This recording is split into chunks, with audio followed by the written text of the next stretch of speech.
Hello and welcome to today's Republican Voice. I'm Barry Greenspan, the producer of this series. I'm a former member and a former chairman of the Malden Republican City Committee, and I'm currently an associate member of the Medford Republican City Committee. My guest is Bob Parks. Bob, you are a man that has many different titles. You're an accomplished journalist, you're a public access TV host, and a blogger. Which one do you think is the most important? Well, my current title is video producer for the Media Research Center in Alexandria, Virginia. I do my writing. I still do that. I do radio interviews. I just had a little back and forth with Al Sharpton over are the Tea Party's racist? Okay. And what was his opinion? well, he spent about half an hour trying to get me to apologize for Tea Party racism, Okay. which which I refused to do. But as far as what I do is I'm a gun for hire as far as doing video production. Like I said, I do work for Brent Bozell's Media Research Center in Alexandria, and having a great time. Blog is called Black and Right. Correct. I think the black is pretty obvious, Mm-hmm. but the right, is it right as opposed to left, or right as opposed to wrong, or does it stand for both? No, I prefer to live by the rules of humility. So I know it's black is conservative. Okay, as opposed to left. Correct. Now, according to your bio, you began your journalism career while you were a member of the United States Navy. Correct. That was in 1985 to 89. Was stationed on the USS Midway out of Yokosuka, Japan, and became a journalist when I got out of the Navy in '89. Got a job working for the Guam Tribune as an investigative reporter after after about a year of hot and sticky in Guam, which I really hated.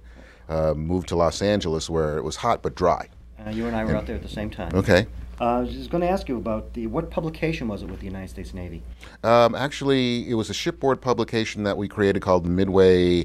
Oh wow, this is going back now because this is '89. Okay. It was called the Blue Water Bulletin, is what we called it. And basically, we were doing these long deployments in the Indian Ocean, doing some reconnaissance work and some stuff it was at the time when the Iranian gunboats were shooting up the Kuwaiti tankers.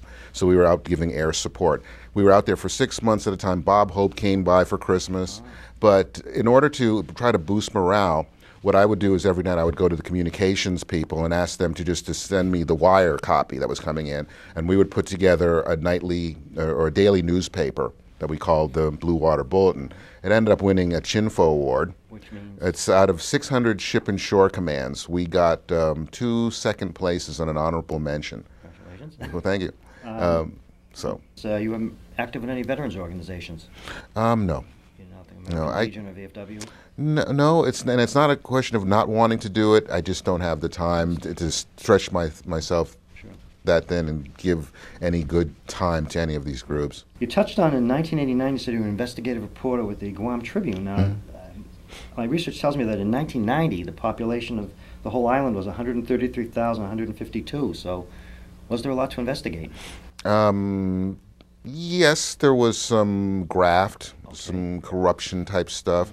In fact, I did find out the perils of investigative journalism, because sometimes it involves stuff that you have to start looking at life and limb kind of stuff if you dig too deep. And there was actually one investigation that we backed off of because the island was small. It wasn't like living in Malden or living in Virginia or in Boston where you can go. Guam is an island 8 by 11 miles. Okay? The top third of the island is Anderson Air Force Base. The bottom third is the naval station. Everybody else, mixed in with the Korean and Japanese tourists, live in the rest of the island. There's no place to get away. All right, then it says the following year, 1990, you were in Hollywood. Yes. You were working for then the fledgling Fox Network, Fox Broadcasting Company. It was the network that was called the Fourth Network, and it was the network that everybody made fun of. Well, there was 200 people at the time. At the time, like in Living Color, The Exactly. Simpsons, Tracy Ullman. You expected in 1990 to be the powerhouse it is today. Not in 1990, but by 1992, 93, yes. Showing signs. Well, first off, at the time, the reason why I chose Fox, all the other networks were hemorrhaging employees left and right. a lot of it was because of the first Gulf War, and the amount of money that they had to spend on satellite time. I mean, they spent so much money that they had to start laying off employees. I went to Fox because it was small and growing, and got hired, and was a graphic designer for the network. And within a few short years, they got Fox Sports. And after I left in 1996, in 1997, they started this little thing called the Fox News Channel. And don't forget FX. FX. So they expanded. Right. Another question now. You became an online journalist in 2002. Yes. With something called Men's News Daily. Correct. And since then, you've got quite a resume here. New Media Journal, New Media Alliance, Washington Times, Cron Watch, the Canada Free Press, Family Security Matters, and Accuracy in Media. You've also appeared as a guest on numerous radio programs, including the BBC, and on TV, C-SPAN, CNN, and Fox News. Now, what issues were you interviewed about? Let's see. BBC was about, if I thought that interrogating terrorists and the whole torture thing, okay, waterboarding. On CNN was right after Katrina. I was criticizing the media coverage of Katrina because they were portraying black people primarily as looters. Okay.